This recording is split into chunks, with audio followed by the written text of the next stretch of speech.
Hoy estamos en un nuevo capítulo de La Rebelión del Amor y vamos a salir a encontrarnos con Pedro Crespi, director de la organización ASDRA, que acompaña a familias con hijos o miembros con síndrome de Down. Este es un tema interesantísimo y emocionante para hablar y para hablar mucho más, y tiene que ver con el salir a las periferias dentro de nuestras propias familias, buscando cada vez más que no haya ningún excluido, que no nos manejemos con criterios artificiales para valorar a quienes son parte de nuestras familias y para aprender a descubrir en ellos el don único que tienen para ofrecernos.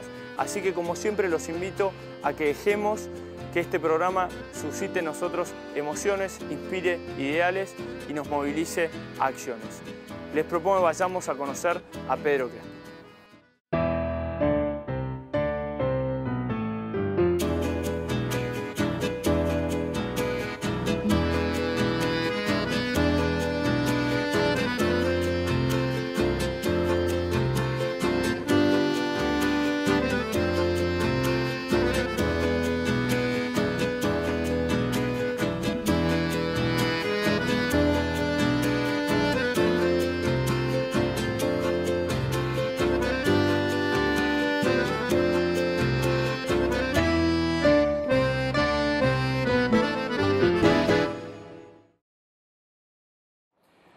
Hola, ¿cómo están? Hoy vamos a hablar de un tema muy emocionante que llega muy a fondo en muchas familias, el tema de la discapacidad o las capacidades especiales y las familias, y estamos acá con Pedro Crespi, director de ASDRA. Pedro, muchas gracias por estar con nosotros. Muchas gracias a ustedes.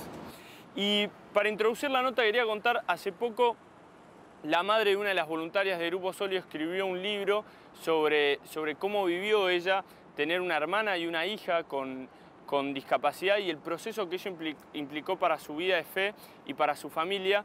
Yo quería empezar preguntándote, Pedro, ¿qué implica para una familia descubrir, digamos, encontrar que uno de sus hijos, un hermano, tiene, digamos, capacidades especiales? En primer lugar, un cimbronazo, porque ningún matrimonio o ninguna pareja espera tener un hijo con discapacidad en general o con síndrome de Down en este caso. En ese momento los padres viven una serie de emociones encontradas, porque se produce una brecha entre el hijo real y el soñado. Es decir, el soñado tiene que ver con las expectativas. Todos, cuando nos preparamos para ser papás, pensamos en qué va a ser médico, va a ser jugador de fútbol, y empezamos a proyectar muchos de nuestros deseos hacia ellos.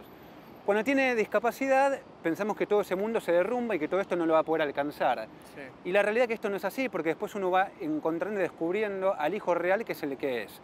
Entonces, en primer lugar, es un gran cimbronazo, angustia, sensaciones encontradas, y lo que hacemos desde ASDRA, Asociación Síndrome de Down de la República Argentina, es acompañarlos en esta primera etapa, escucharlos, mostrarles un camino esperanzador y realista, que esa vida vale por sí y que ese hijo los va a llenar de satisfacciones, de alegrías, y que ese hijo va a ser el real, que lo van a descubrir y va a poder alcanzar muchas de esas cosas que él puede hacer. Claro. ¿Y qué dones particulares o qué luz, por decirlo de alguna manera, crees que trae un hijo con síndrome de Down muchas veces inesperadamente? No me refiero a estos dones. En primer lugar, recuperar la capacidad de vivir el instante. Es decir, a veces en esta sociedad líquida que vivimos, donde todo es rápido, efímero, estamos proyectando, vivimos adelantados, ¿no? Y la llegada de un hijo con síndrome de Down te da vuelta a todo. Es decir, esto es como que vos te subís a un avión, te dicen que vas con destino a Madrid y arriba te dicen vas a terminar en Roma. O sea, es un cambio inesperado en tu vida. Entonces, esto te hace replantearte tu vida, empezar a repensar muchas cosas y empezar a disfrutar esos pequeños logros. Respecto de la luz, fundamentalmente yo creo que la transparencia, la espontaneidad, la capacidad de brindar afecto, de no ser especuladores, creo que esas son las notas esenciales, pero lo que traen sobre todo es esta capacidad de poner foco en el instante. Bien, bien. ¿Y cómo crees que afecta la dinámica familiar? Porque obviamente esto cambia la dinámica de una familia, ¿o no? Cambia la dinámica y la verdad que lamentablemente muchas veces hay padres, matrimonios, parejas que se divorcian, se separan. ¿Por qué? Porque empiezan a echarse culpas. hay mucha ignorancia, la O discapacidad. sea, muchas veces a partir de la discapacidad, o sea, sí, claramente es una experiencia radical para el matrimonio, ¿no? Tener un hijo con discapacidad. Y vos decís que cuando no se maneja bien eso lleva a una ruptura. Exactamente, porque muchas veces, y acá fundamental a veces el rol de los médicos cuando dan el diagnóstico, que dan una información incompleta en el momento de transmitirte el diagnóstico. Muchas veces los médicos no te dicen vas a tener un hijo con síndrome de Down, o no te preguntan primero cómo se llama, suponete, Pedro. O sea, primero te dan el diagnóstico, lo médico, dejan de lado a la persona. Y además te empiezan a hablar de todas las complicaciones, de todo lo que no va a poder hacer, porque desconocen la potencialidad. Entonces, esto comienza a generar a veces un cruce de responsabilidades con los padres, porque no saben por qué pasó esto, por qué a nosotros, alguno de los dos tendrá algo. No, es una alteración genética del síndrome de Down que se produce en el mismo momento de la concepción y que ninguna pareja o matrimonio está exento. Ahora, por supuesto que esta noticia, como bien decís, te genera un impacto, te genera un cimbronazo, en los padres este desconcierto, en los abuelos que están esperando la noticia de ese hijo que también proyectaban y termina siendo alguien con síndrome de Down, y los hermanos que ven a los padres que están tristes. Entonces, a raíz de esto, desde ASDRA trabajamos con todos los públicos de la familia y empezamos a generar los vínculos, a fortalecerlos y alentarlos a que lo acaricien, a que se acerquen, a que descubran a ese hijo maravilloso. Y lo primero que hacemos es algo fundamental, felicitarlos porque tuvieron un hijo. Y esto es algo que hacia adelante, hacia futuro, es un acto terapéutico fenomenal. Bien, ¿y qué es lo bueno que genera? Pues yo me imagino mucho de lo que decís lo relaciona a un primer momento, ¿no? A cómo enfrentamos esta situación, cómo nos adaptamos, cómo en cierta manera barajamos y damos de vuelta, ¿no? Pues es una realidad que es algo durísimo y cualquier padre, digamos, te lo dice abiertamente. Pero después, una vez que, por decirlo así, los padres, la familia hacen el clic, ¿vos ves ahí como nuevas oportunidades familiares? Sí, ni hablar. Y de hecho creo que ese es el fuerte de ASDRA. Nosotros, por medio del grupo Papás Viajeros, que son papás que están preparados para transmitir un mensaje esperanzador y realista, van por todo el país dando este tipo de mensajes. Y la verdad que es muy lindo ir sembrando esperanza, ¿no? Es decir, porque hoy en día la realidad sigue siendo dura, el contexto duro, se sigue dando mal la noticia, se siguen cerrando muchas puertas hacia las personas con discapacidad. Y cuando las comunidades reciben padres que están felices, que tienen a sus hijos plenamente incluidos, integrados a la familia, esto abre puertas. ¿Por qué? Porque la inclusión empieza en casa.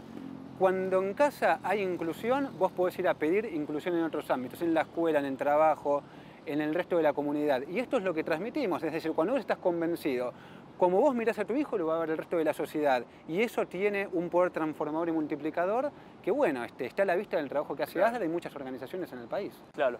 ¿Y qué rol te parece que tiene, acá estamos en EWTN saliendo para toda Latinoamérica, el canal católico más grande del mundo, ¿qué rol tiene la fe? ¿Qué rol vos ves que tiene la fe en las familias? La fe es fundamental y creo que, a ver, en cualquier familia, pero particularizándolo en familias que tienen un hijo con discapacidad, a ver, en primer lugar hay algo importante. A veces las familias creyentes, le quieren delegar la responsabilidad de la formación a, por ejemplo, al colegio o a la parroquia. Esto es un grave error, porque esto es como lo que dice el Papa Francisco, es decir, no sean aduaneros de la fe. Es decir, a veces las familias sin querer son aduaneros, le delegan esta responsabilidad al colegio. Los padres son los primeros que tienen que ser facilitadores de esa fe. Y además entender que no hay que presumir que porque tiene discapacidad intelectual no va a entender. Esto es como el pasaje evangélico cuando Jesús dice, feliz de ti que le has revelado esto a los pequeños y no a los poderosos. Esto es evangelio encarnado, práctica encarnada, y justamente es eso. Yo creo que en respuesta a tu pregunta es esto, es encarnar ese pasaje evangélico. Bien, buenísimo. Y hace poco me pasó cuando fui a la presentación de este libro, de la madre de nuestra voluntaria, que ella hizo mención de que un tema difícil a veces es que pasamos por al lado de la discapacidad, del síndrome de Down, como si no estuviera, y que en el fondo muchas veces en la sociedad somos muy indiferentes a eso. Yo recién ahí me di cuenta, por ejemplo, mi mamá trabaja con chicos discapacitados en el colegio hace unos años, y que ponerle, nunca le había preguntado qué significaba eso para ella. ¿Cómo crees que tendríamos que replantearnos como sociedad la aproximación al tema para no ser indiferentes? Bueno, creo que esto es claro, y por ejemplo Francisco habla mucho de que hay sobrantes, que hay personas lamentablemente que hoy están, que son descartables para la sociedad. Hoy se habla mucho de la ecología ambiental, ¿no? De cuidar el medio ambiente, etc. El otro día lo escuchaba Francisco en Davos, ante empresarios, que él utilizó una metáfora que a mí me gustó mucho. Hay que empezar a trabajar en una ecología humana. Sí. Creo que esto es fundamental, es decir, foco en la persona, foco en quien está al lado. Esto es clave, es decir, reconocer al otro, reconocerlo en su dignidad, reconocerlo en su potencialidad y reconocerlo en la dignidad que tiene por sí y no desde nuestra perspectiva. Creo que no hay mucho en esto. Tiene que ver con animarse, acercarse, no tener miedo y reconocer al otro en su unicidad y especificidad. Claro, buenísimo. Y para ir cerrando, los que tienen síndrome de Down en realidad tienen un cromosoma de más, ¿no? Esa, digamos, genéticamente así se define el síndrome de Down. Para vos eso es en cierta manera una especie de imagen biológica que habla del don que ellos traen a la vida, digamos, de lo especiales que son. Yo creo que del don de la vida y del don de la diversidad, y que Dios en la creación lo quiso manifestar, lo hizo así, lo pensó y lo diseñó así. Es decir, lo que pasa es que muchas veces nos cuesta reconocer lo que no es para nosotros lo común, y es un gran error, porque en realidad no es que es para nosotros lo común.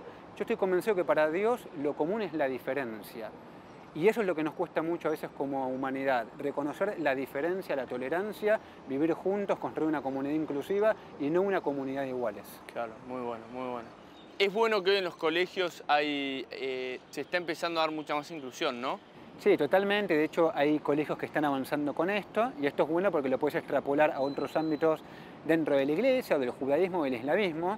Y a su vez estas experiencias también son enriquecedoras a futuro, porque vos pensás que los chicos que crecen con compañeros con discapacidad, el día de mañana, si alguno de ellos se dedica, por ejemplo, o se ordena, siente el llamado de Dios, va a tener una mirada de la discapacidad mucho más amplia y va a poder ser facilitador de la fe en un muy buen sentido. Igual, entre paréntesis, quiero decir, para ser justo, que dentro de la iglesia y dentro también de las otras dos grandes religiones monoteístas hay mucha gente hoy que trabaja muy bien en estos temas y que hacen realmente esfuerzos y ejercen e impulsan prácticas que hacen mucho bien a las personas con discapacidad. Claro.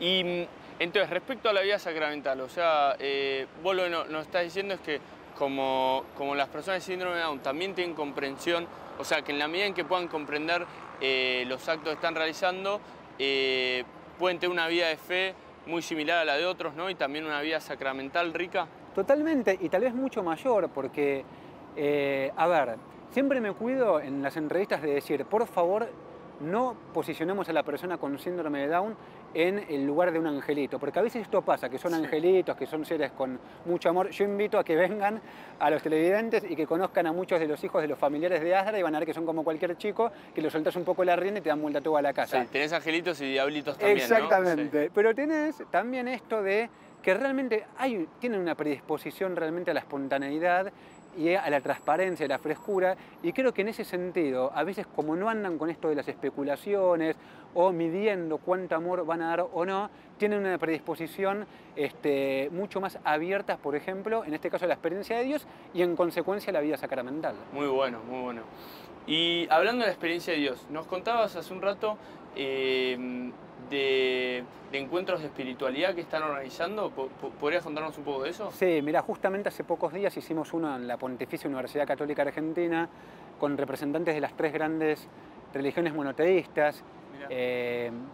Apoyó la Conferencia Episcopal Argentina y la verdad que fue muy lindo porque realmente fue un ámbito para comenzar a difundir las buenas prácticas que hoy se llevan adelante. ¿Entre quiénes fue el encuentro? ¿Cuál era un poco la fisonomía del encuentro? La fisonomía tenía tres paneles. En primer lugar, uno que tenía que ver con cómo está representada, cómo aparece la persona con discapacidad en las tres grandes religiones. Estuvo el rabino Sergio Berman por el judaísmo, el profesor Omar Abud por el islamismo y el padre Guillermo Marcó por el cristianismo. Hubo un segundo panel que tuvo que ver con cómo aparece la persona con discapacidad en la vida social y cómo promovemos desde la bioética, la sociedad en general y la familia su plena inclusión a la sociedad. Y un tercer panel que tenía que ver con la difusión de buenas prácticas, donde por ejemplo hubo un caso de un catequista con hipoacusia, Javier Latorre, de la parroquia, del Instituto Próbolo, que realmente dio un mensaje muy bueno y que justamente lo que él transmitió desde su experiencia como persona sorda y de catequista de personas sordas es que este don de a veces que hay muchas maneras de escuchar. Y se puede escuchar con el corazón y ese es el misterio que tiene Dios. Dios habla y se hace oír desde el amor.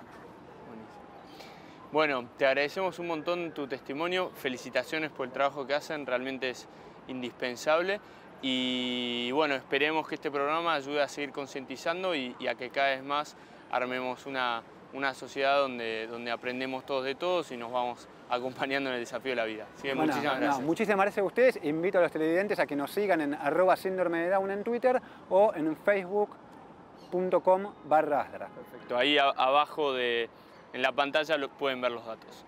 Bueno, muchísimas gracias. Hoy vamos a entrevistar a Marichu Zeytun, psicóloga especializada en padres, y nos va a contar cómo pedir ayuda, cómo los padres pueden buscar ayuda para a la vez ayudar a sus hijos. Vamos a hablar de la importancia de la capacitación emocional para desde ahí aprender a poner límites que sean un servicio para los hijos y también del rol único e insustituible que tiene la familia en la sociedad y lo importante que es la familia para que los chicos puedan salir con confianza y seguridad en su vida. Estamos acá en otro capítulo de La Rebelión del Amor con Marichu Zeytun. Muchas gracias Marichu por recibirnos. Un placer estar con ustedes. Gracias por invitarme a este programa tan interesante. Muchas gracias. Marichu es psicóloga especializada en padres y hoy queremos que ella nos ayude a explorar este tema tan desafiante, ¿no? Yo quería arrancar preguntándote, ¿cómo empezó tu interés en el tema de la paternidad? Empezó siendo mamá. Pero bastante además, natural, ¿no? Bastante natural. Siendo mamá y recibiéndome cuando era mamá de un solo hijo de psicóloga, naturalmente empecé a trabajar con chicos chiquitos, como mi hijo, y cuando fueron creciendo los hijos fue creciendo el interés de edades más grandes. Pero también me fui dando cuenta de que yo podía ayudar mucho más a los padres que a los chicos chiquitos, que había muchas psicólogas que trabajaban bien con los chiquitos, pero que yo tenía esta posibilidad, porque había leído, porque había estudiado, porque me había formado, para ayudar a los papás en las situaciones difíciles, para que ayudar a los papás a ser como terapeutas de sus hijos, claro. Que ellos pudieran acompañarlos a resolver muchos problemas, no los problemas graves, pero los problemas menores y además como que mi énfasis está puesto en cambiar el clima en casa. Si hay buen clima, si los papás miran amorosamente a sus hijos, de hecho yo digo que los niños crecen en la mirada enamorada de sus padres. Si logramos que los padres conserven la mirada enamorada, las cosas van a ser más fáciles en casa. Claro. Y entonces, bueno, ese es mi proyecto hoy, lograr que los papás conserven lo más posible esta mirada amorosa, no se cansen, no se harten, no se enojen. Claro, claro. Y digamos, ahí tenés una aproximación un tanto original en el sentido que buscás llegar a los hijos no directamente a través del trabajo con ellos, como por ahí en general se escucha más, sino a través del trabajo con los padres. ¿Se puede decir así? Sí, es que es absolutamente así. Cuando yo trabajaba con chicos, tenía que curar a los padres a través del hijo, y eso me llevaba un montón de tiempo. Claro. ¿Cuánto más fácil es trabajar con los padres? Cambiar el clima de la casa, cambiar las expectativas, ayudarlos a encontrar maneras diferentes de poner límites y de educar. Y después lo que quedaba lo hacemos con los hijos. Luego yo lo hace otra persona. Claro, claro. Uno de los temas que suele preocuparle a los padres que uno escucha y que escucha mucho y paradójicamente cada vez más en los medios es el tema de la autoestima de los hijos, ¿no? ¿Cómo hacer para que... Bueno, de hecho ya me surge el título de uno de tus libros, pero ¿cómo hacer para tener hijos que puedan crecer con confianza, con paz? La autoestima es un tema clave, se viene publicitando mucho como tema. ¿Y por qué es clave? Porque en los primeros años papá y mamá son los que te ayudan a decir soy valioso, soy querible, soy importante. Pero de a poquito también es tarea de papá y mamá que los chicos empiecen a mirar para adentro para sentir que valen. O sea, yo chiquita crecí con una cierta autoestima alta porque yo estaba a la altura de lo que mis padres esperaban de mí. Pero esa no es la buena autoestima. La buena autoestima es mirarme en el espejo y decir estoy contento conmigo.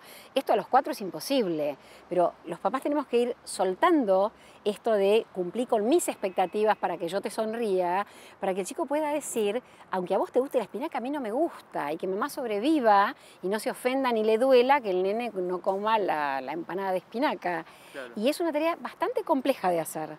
Y la realidad es que si logramos que la autoestima provenga de adentro, vamos a evitar problemas sociales, por ejemplo. Claro. Un chico que está esperando que el amigo esté contento con él, se va a equivocar, porque va a hacer lo que el amigo le pide. En cambio, si él dice, no, yo no voy a hacer eso, porque yo me meto en un lío si hago eso. Claro. No tengo ganas, a mí no me parece. No se va a meter en un lío, pero para eso tiene que mirar para adentro y decir, quiero, no quiero, me parece bien, me parece mal, a mí, no a mi mamá.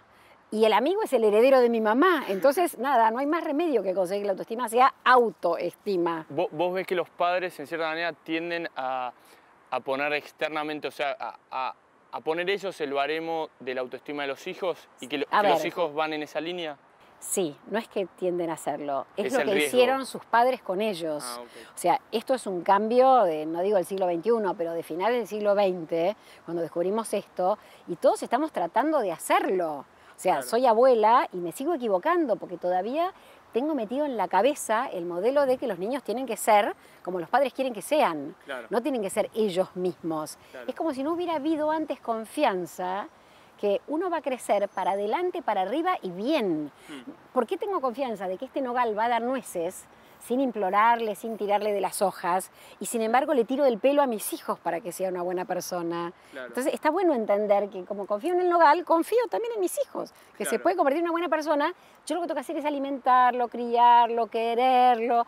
Hago muchas cosas para que él se convierta en lo que yo llamo la mejor versión de sí mismo, Claro. pero de sí mismo, no de lo que yo quiero para Claro, él. no de la expectativa que el padre, el amigo, quien sea, tiene sobre él. Es complicado, pero sería genial lograrlo. Sí, suena bastante desafiante. ¿Y cómo definirías o qué pautas darías para entender qué es una sana autoestima? Y por ahí también me surge, para aclarar, pensar en tratar de imaginar qué es una alta autoestima o qué es una baja autoestima. O sea, ¿cómo nos explicarías ese tema? En realidad ves la autoestima alta o sana en la diaria del chico. Para vos alta y sana, o sea, Y sí, podemos usarlo como porque- sinónimo. Sí, porque la autoestima alta es una autoestima sana. Bien. El chico que se lanza al mundo a conocer, a aprender, a tener amigos, o sea, que su actitud es de voy hacia el mundo, Claro. es probable que tenga, salvo que sea un kamikaze y que se mande impulsivamente, lo más probable es que tenga una autoestima sana. Bien. Vemos la autoestima baja en el chico que dice no puedo, no me sale, no me animo, o el que tiene mecanismos de defensa, como mucha represión, mucha inhibición, problemas de conducta. O sea, cuando vemos problemas, es muy probable que por detrás del problema haya autoestima baja. Claro. Claro. ¿Y qué pueden hacer en concreto los padres para llevar a los chicos a que ellos vayan desarrollando desde dentro esta autoestima sana?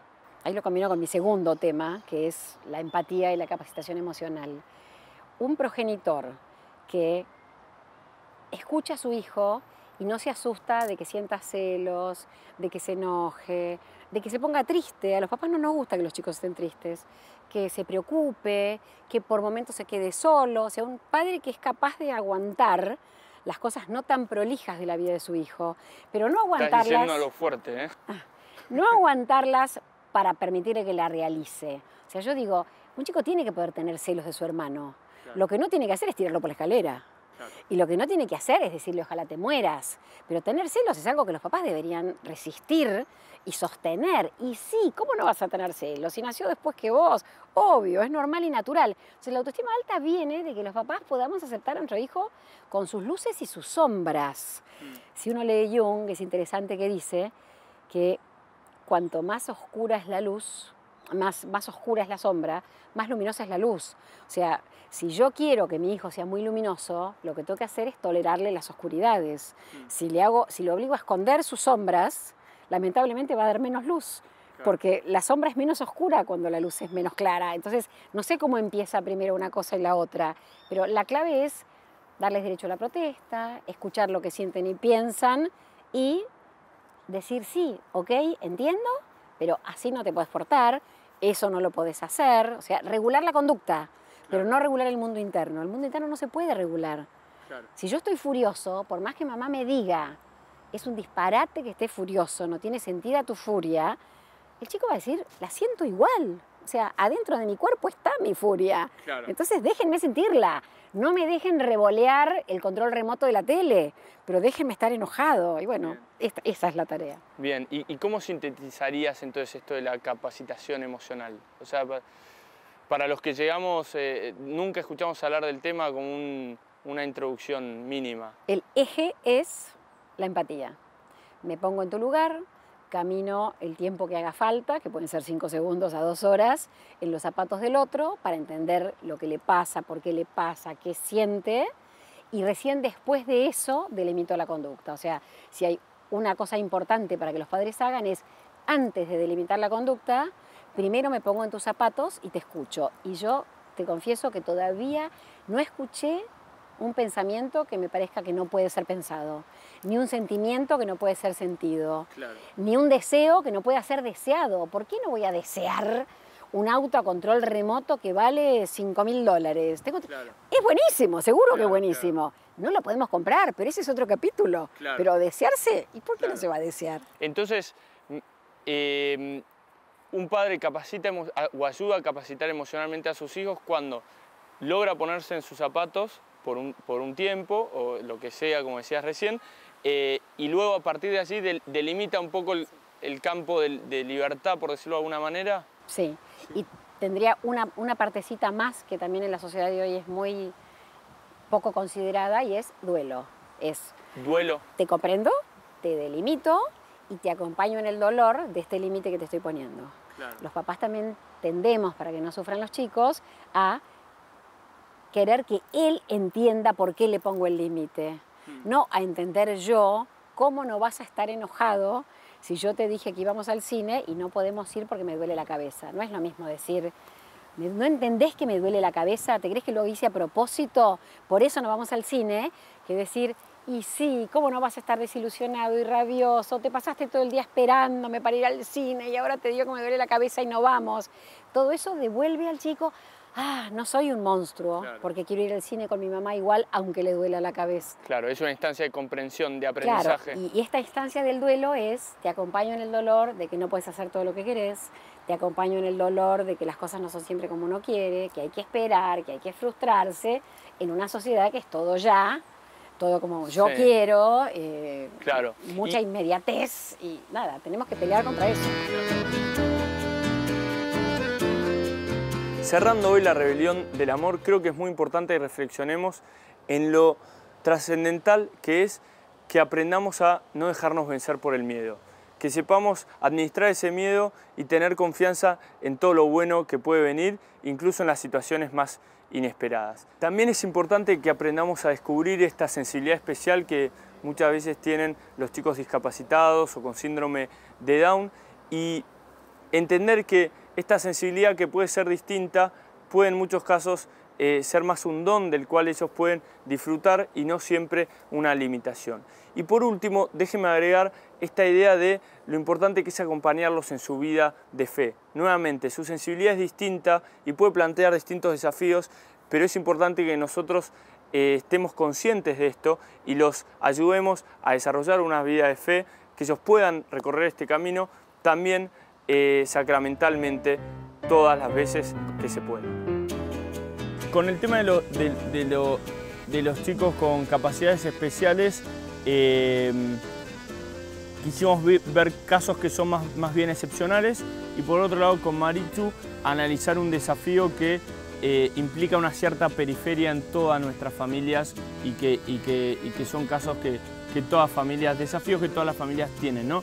Y acá ella desarrolló mucho el tema de la autoestima, que por ahí es algo de lo que no se habla mucho, y sobre todo del rol que tienen los padres en la autoestima de los hijos y cómo el trabajo que ellos pueden hacer puede ayudar o no a los hijos, ¿no? Y esta idea me parece muy interesante en la dinámica que venimos hablando de estar en salida, de cómo los padres pueden tener un rol explícito y claro en fomentar la sana empatía, de la sana autoestima de sus hijos con la propia empatía, ¿no?